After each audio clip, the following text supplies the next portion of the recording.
But the question is this: Tiffany, I'm thinking about owning an assisted living. What do I need to know? And I always take a breath before I answer because my honest answer is not a short one. So today I'm going to give you the full answer, and I want you to listen all the way through because every section of this conversation is going to be for you. Everybody talks about getting licensed. A lot of people talk about opening those doors. Everybody wants to get new residents in, but not enough people talk about what happens after the resident moves in, where care gets complex, staff gets tired, regulators show up, and families are watching, and the numbers still have to make sense. Well, in today's episode, we're going to talk about the person who is thinking about opening an assisted living, just like you are. It is also for the person who already opened the doors and is somewhere in between. This is everything I dreamed of, and nobody told me about this part. I want to talk to both of you today. So let's get into it. Welcome to Start with Occupancy, the podcast for senior living owners, operators, and sales professionals. Hi, I'm Tiffany, marketing strategist and former corporate baddie who got tired of producing results for Wall Street and wanted to make a change on Main Street.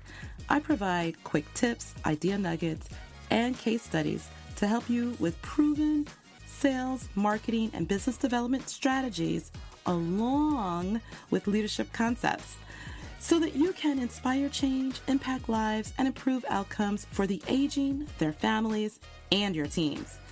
I'm committed to equipping you with the tools, the knowledge, and resources that you need to excel in your business. With experience working inside senior living companies, large and small, I've developed a deep passion for advocating for the aging adult and those who care for them, all while driving business growth. So whether you're already in the senior care industry or maybe you would like to be, if your mission is to serve them, my mission is to serve you. Join me as we unravel the strategies and tactics that drive success in your business while making a difference in someone's life. The goal is to touch, guide, and impact the lives of 10 families per month. Are you with me? It's time to be inspired, gain practical tips, and own your future. Hey, welcome back to Start with Occupancy. I'm your host, Tiffany Hill Allen. And if you're new here, welcome. I am so glad you found us today. This space, if you may not know, is for senior living owners, operators, and sales professionals who are serious about doing this work and doing it well. And if you've been rocking with me for a while, you know that we just completed the 21-day All Things Senior Living Sales Series. Well, now we're going to go through our regularly scheduled programs that I have planned for like forever. So today is going to be my Tell the Truth, Shame the Devil Wednesday. Yep, that's what I'm going to call it, at least for now, until you guys give me other suggestions. But that's what we're going to do today. It is going to be raw, unfiltered information. I'm going to come and tell you what I actually think. It is going to be very transparent and very honest, not the polished version, just the real version. So buckle up and try not to get too mad at me, okay? Today's question is one that I get a lot. I've been asked a lot in some form or fashion just about every week for the last several years, quite honestly. And I've seen the same question come up more than I can dream of in social media. So we're not even going to talk about that. But the question is this: Tiffany, I'm thinking about owning an assisted living. What do I need to know? And I always take a breath before I answer because my honest answer is not a short one. So today I'm going to give you the full answer, and I want you to listen all the way through because every section of this conversation is going to be for you. Whether you're in pre-licensing, newly opened, or years in, we're going to just start at the foundation of what it is. And for those of you who've been in here for years, you're going to either say, yes, she's telling the truth, or you're going to be like, wow, I wish I knew sooner some of these things, right? You're going to be able to validate me. So if you do, don't forget to screenshot this episode and say, "You are right, Tiff. This is true." Okay? So let's start here. The first thing I want you to understand is this. I want you to hear me on this too, okay? Is that the people that you are about to serve in a senior living community are full, complete, whole adults. They have a history, they have preferences, they have opinions, um, they experience grief and joy, and many times they have complicated family relationships and trauma that they have quite honestly never talked about. There are habits that they have formed for 70, 80, or 90 years. One thing I want you to remember is that they have and deserve dignity that does not disappear because they now need help with a few things in their life. I'm thinking about the family dynamic and complicated relationships and the trauma that they've never talked about because I'm reminded of a man who was a 3-time war veteran.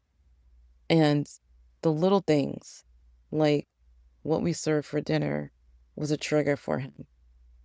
And we had to be mindful as a community of who our residents are. We should know our residents as the human beings that they are and try to understand them.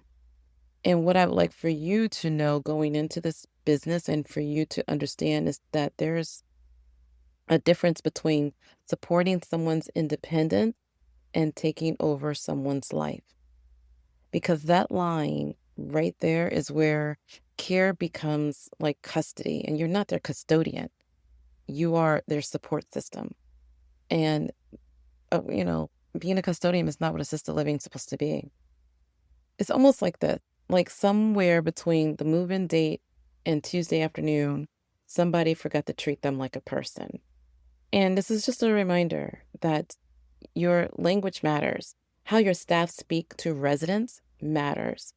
Whether a resident gets to choose what they wear that morning, that little thing matters to them. Whether they ask what they want for breakfast, how they want their eggs.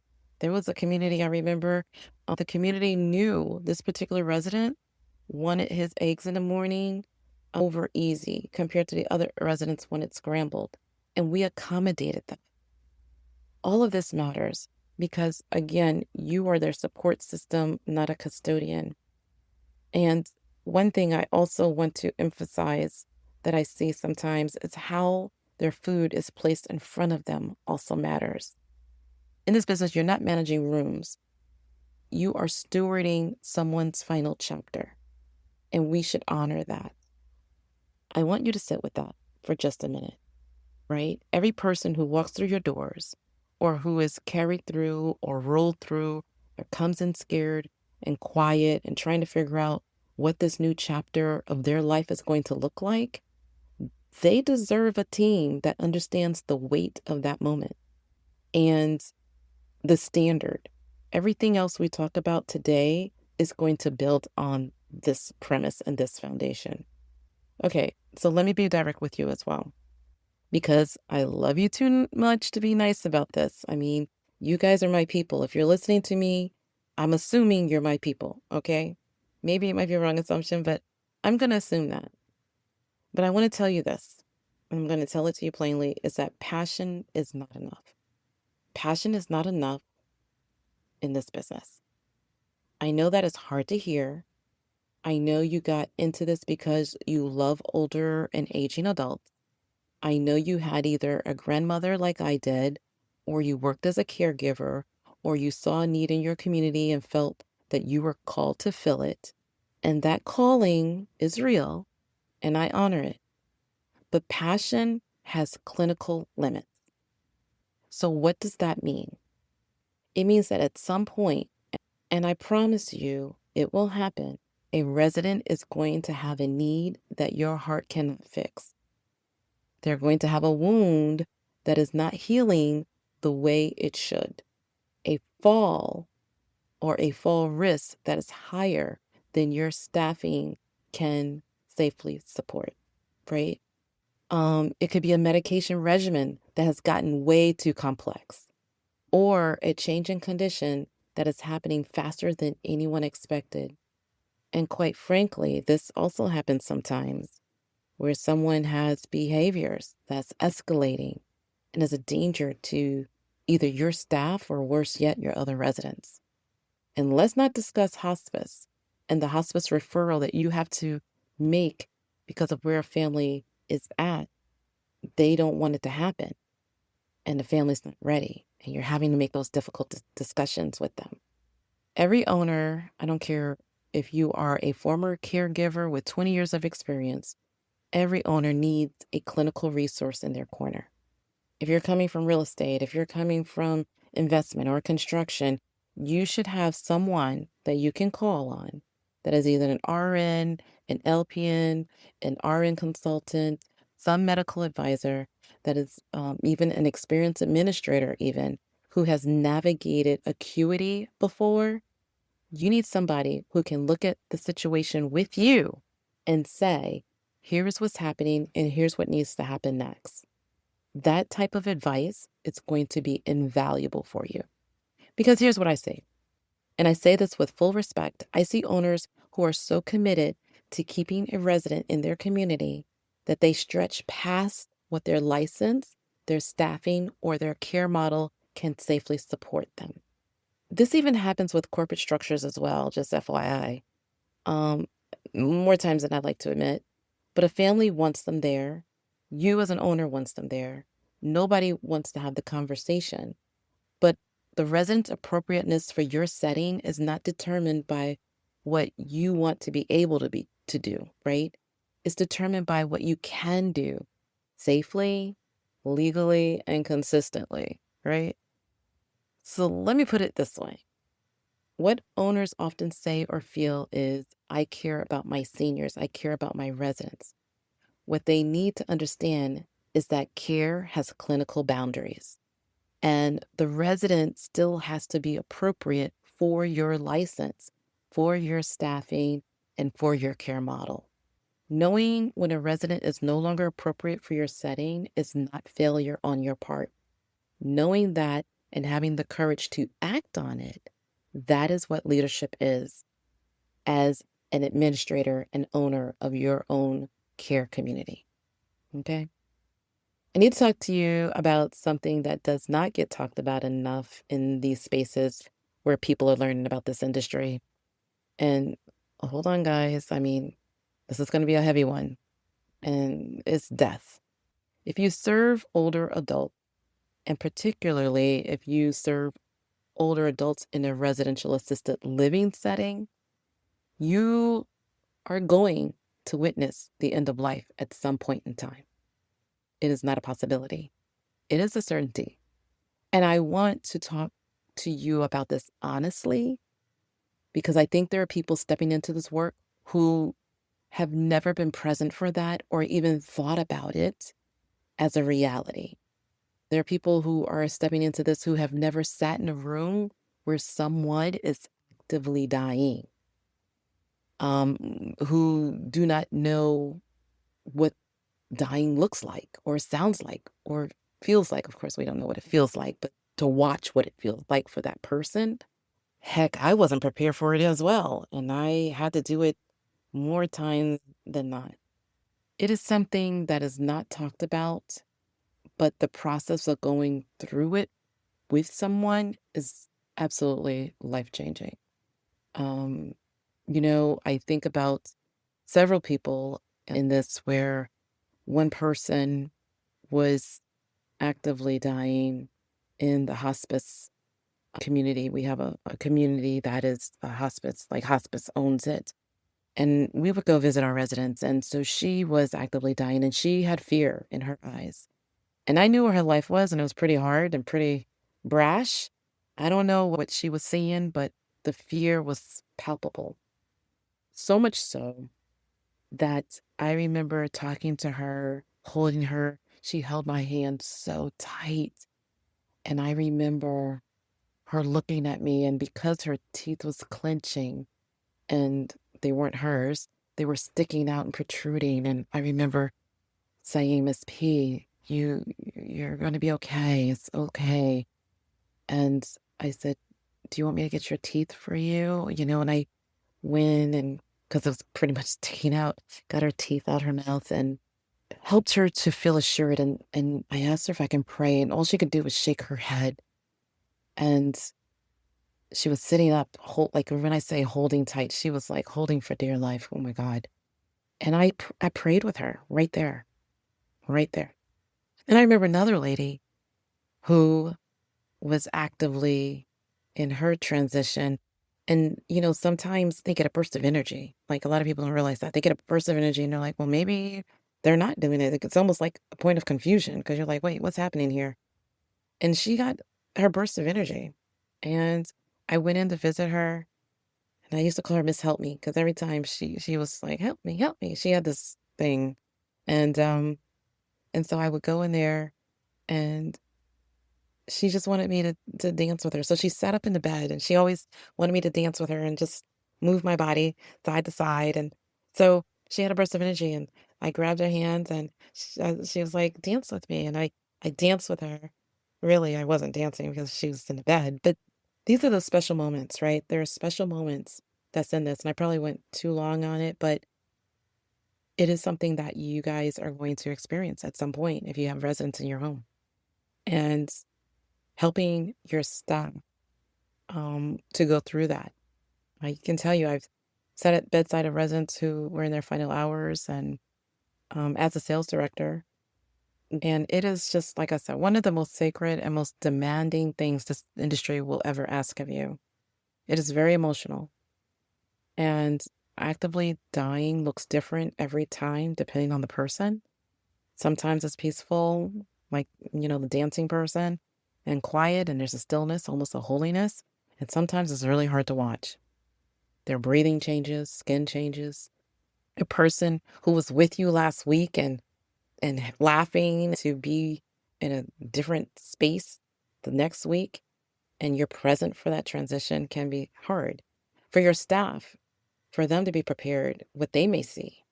Because if you do not prepare them, if they're a first time caregiver who's encountering death, maybe they just came out of CNA school and don't have never done this, and it happens in the middle of their shift and they have no contacts and no support, you may lose that hired person, that new person, or it may traumatize people, right?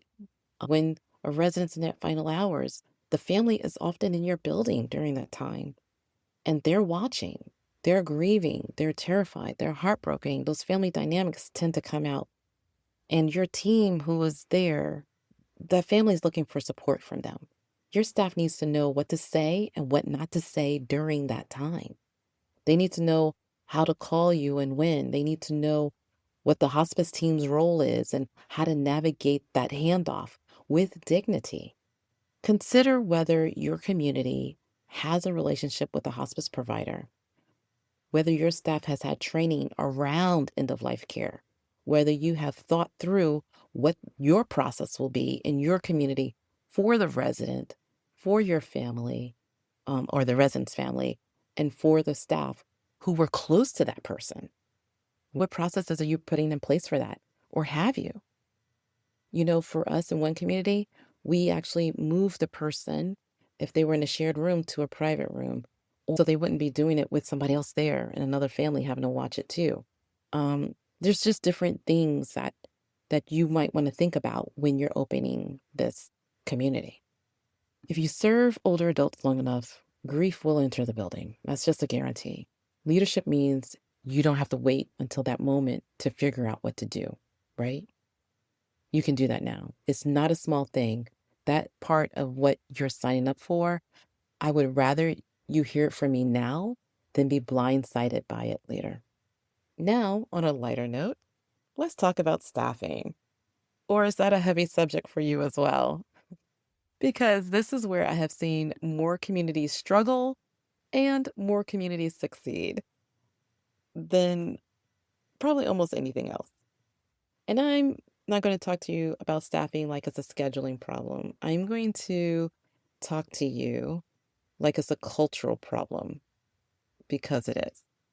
It could be a leadership problem, a trust problem, a training problem, and yes, sometimes a compensation problem. But it almost always starts at the top. And of course, you being the top, you're like, Tiffany, but I do this for them. I do that for them. And I get it. But because sometimes you're so close to the situation, you don't see the impact. You don't see how things are being perceived.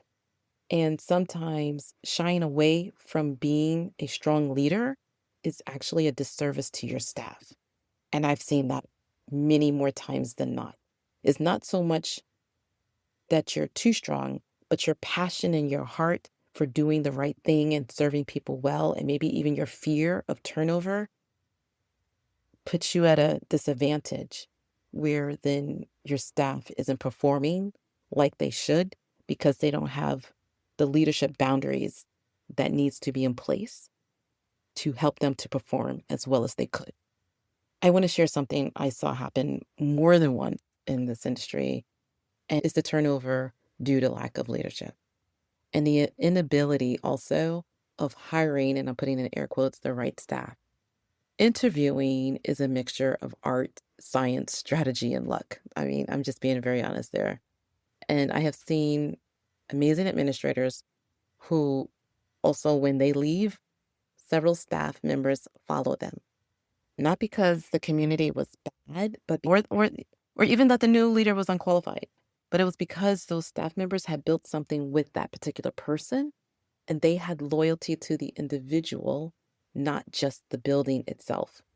And that's because she understood how to build culture and how to develop trust with her staff, how to affirm them, recognize them, and the mission that is to serve no matter where you are. So it wasn't relegated to that community. Then there's other staffing crisis that happens that really just breaks your heart because of how hard people work in this industry and they're working hard to keep things together when they're in crisis.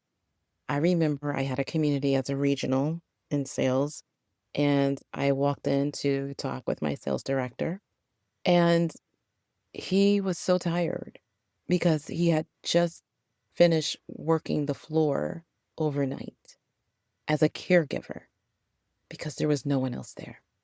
He was out in the community during the day trying to bring people in, which I was holding him accountable to, and corporate was.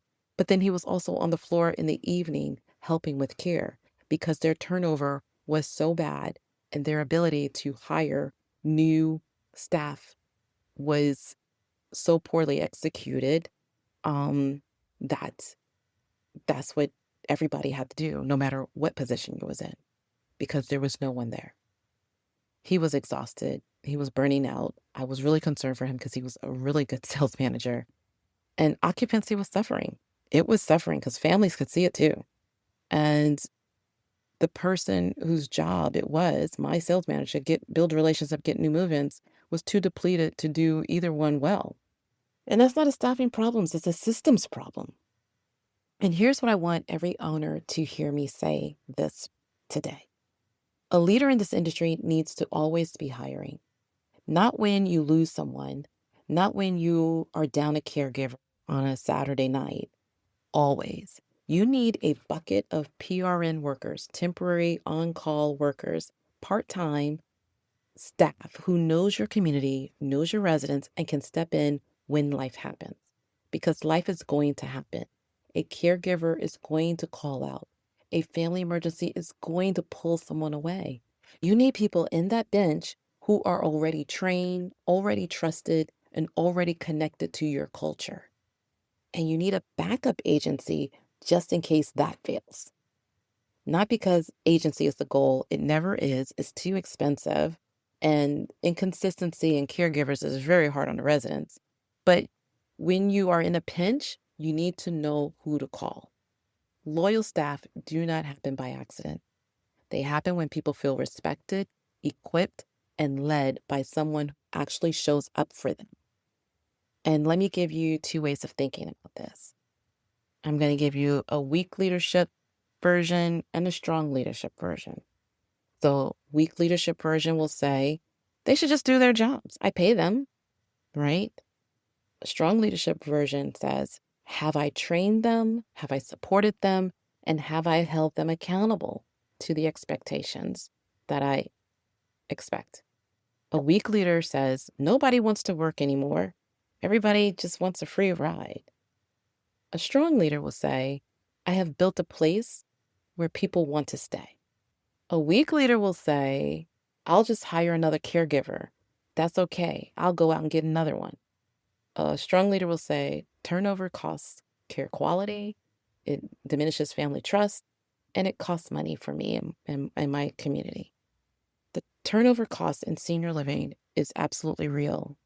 And beyond the dollars, every time a new face walks through the door, a resident who has dementia or anxiety or has been living with you for years and finally trusts the people that's around her or him, that resident feels a loss of a familiar face too.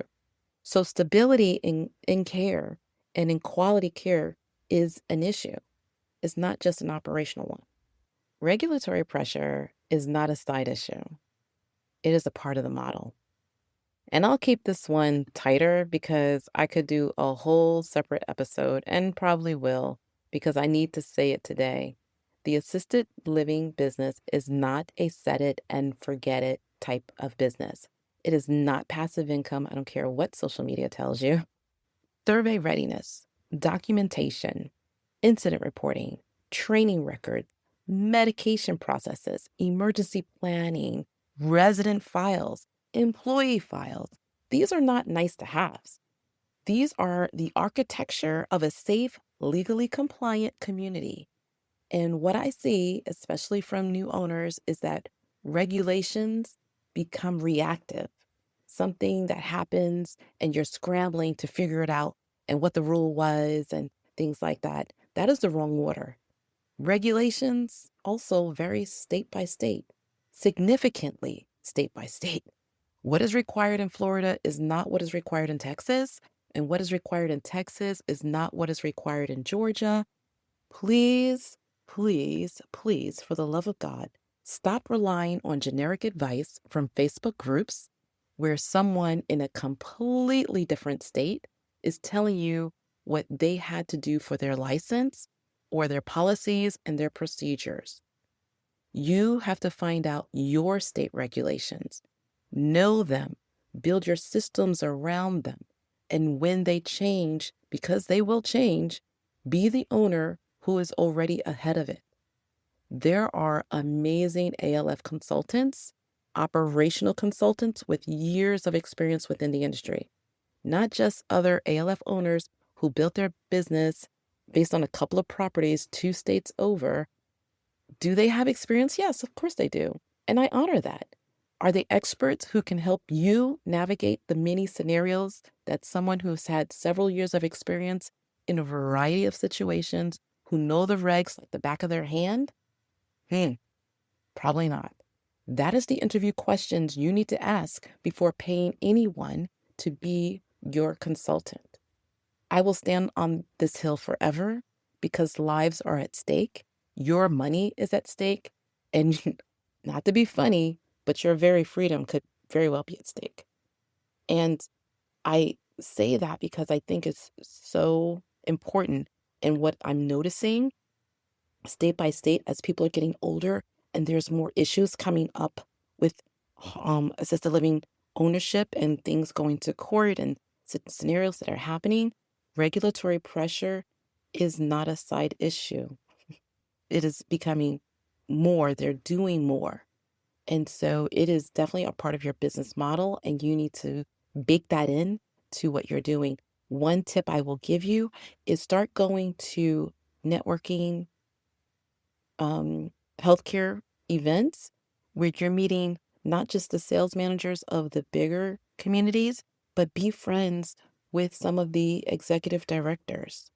Like, have a working relationship with them because someone who works in corporate, who understands the regs, who has the background or has the resources to get answers to assist you as a quote unquote friend or a colleague in the business will be invaluable to you. Okay, so I need you to sit up for a minute and I need you to take a second and understand this.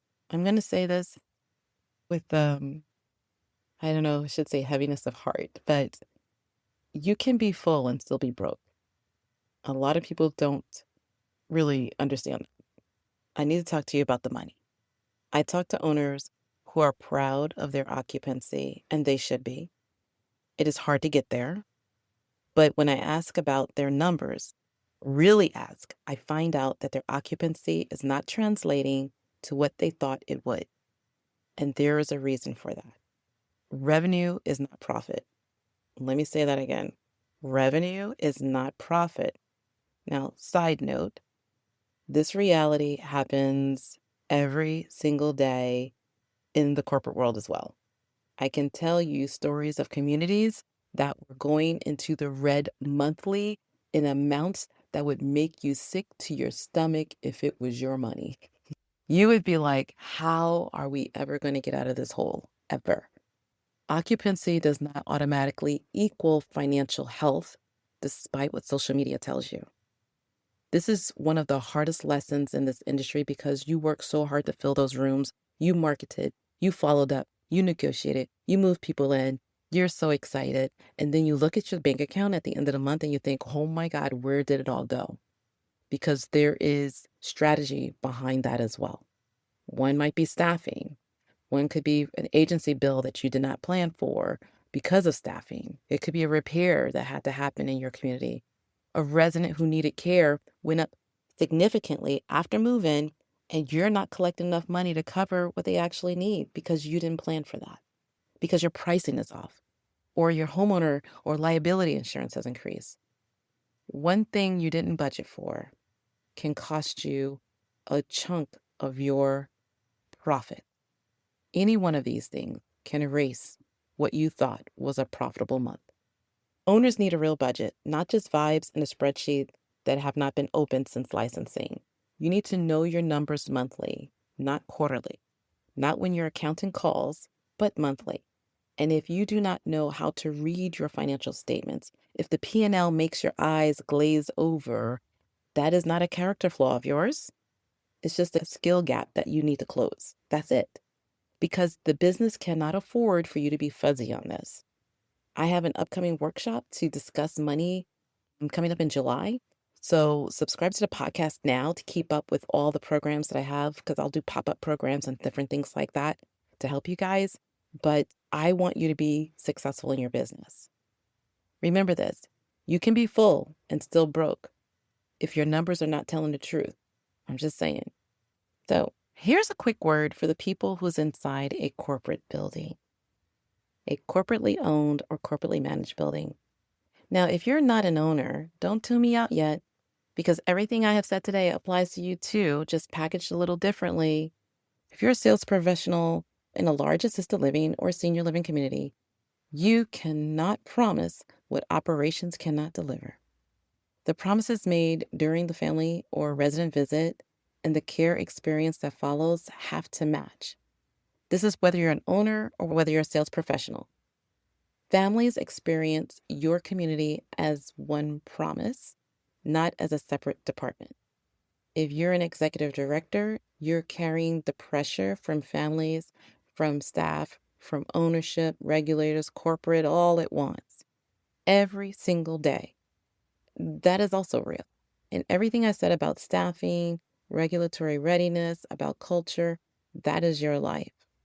In assisted living, sales, care, operations, marketing, and leadership are not in separate worlds. Family experience all of this as one promise. And I'm going to do a full-on episode on this because corporate senior living has its own version of reality that I described today. The medical complexity is the same, the grief is the same, the staffing issues and challenges are the same, the financial pressure is real, just at a different scale. But I will be speaking more on that soon. So look forward to another episode that's going to address specifically those pressures for corporate employees. And for you who own but want to scale, it will be for you as well, because you're going to experience some of those things that the corporate people do, because now you have more than one community. I want to come back to why I started this episode in the first place the way I did. It's not to scare you guys. I don't want to do that. is not to talk you out of anything if you're just thinking about this or if you are just starting off on your journey. I started here because I want you to win. I genuinely want you to build something that matters, that serves people well, that is financially sustainable, and that you are proud of. Assisted living is meaningful work. It can be profitable, absolutely. It can also be a calling that you wake up to every day grateful for, like I am. I have seen that. I have experienced that. I have watched owners build communities that families cry at the thought of leaving because their person was so well loved there.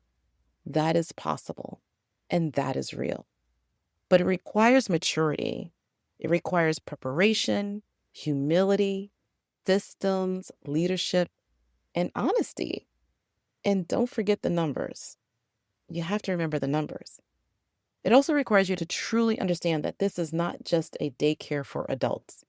These are people in one of the most vulnerable seasons of their lives, trusting you with what may be their final chapter. If you want to own or work in assisted living, I want you to win. But I don't want you to walk in thinking that licensing is the finish line, because it isn't. Licensing opens the door. Leadership keeps the promise, and occupancy creates the revenue to keep them open. All right. Before I let you go, two things, guys. First, if you have not gone through my 21-day series yet, go back and listen to that. That series gives you the marketing, sales, and move-in foundation that you're going to need to start your journey in owning a senior living community, specifically assisted living. It is designed to help you understand how to build the occupancy engine inside of your community. Today's episode is like a companion, it's like the afterthought of that, because occupancy is not just about getting residents in the door. It's about being prepared to serve them well once they arrive. Both sides of this matter. Licensing matters, yes. Getting residents matter, yes. But serving them once they move in matters. Secondly, the 21 Days All Senior Living Sales Workbook is going to be available starting tomorrow. Fingers crossed. I'm still planning on that. Worst case scenario is Friday or Sunday, but I'm hoping tomorrow. It is the written companion to everything that we have done in the 21-day series. It will include checklists, worksheets, guides, um, spreadsheets, AI prompts, videos. That's why I'm like, might need a little bit more time because I'm making it so exhaustive for you. I want it to be a real value add for people who cannot participate in some of my bigger programs that might be more expensive. So I'm trying to really pour everything into this that is going to be doable for you guys. But the lessons are absolutely free right here in the podcast, and the companion guide is what's going to cost. The link to it will be in the show notes once it's available. And if you are in a season where you're ready to go deeper on how to get residents, develop your market position, understand what to say to referrals, to refer sources, to get referrals, um, and how to utilize senior living placement advisors strategically, and who to get your new residents from. You want the real strategy, the accountability, and a community of people doing this work alongside you. Stay tuned, because the Momentum Marketing Bootcamp is about to start on June the 10th. And it is a 10-week boot camp. We will have a bye week through 4th of July, but you get complete access on how to get your community full in the shortest amount of time without wasting or losing money. I pray this was all helpful for you guys. I want you to build the community you imagine. Keep showing up, keep doing the work, and keep treating every single resident with dignity and respect. And until next time, we're here to inspire change, impact lives, and improve outcomes. I'll see you in the next episode.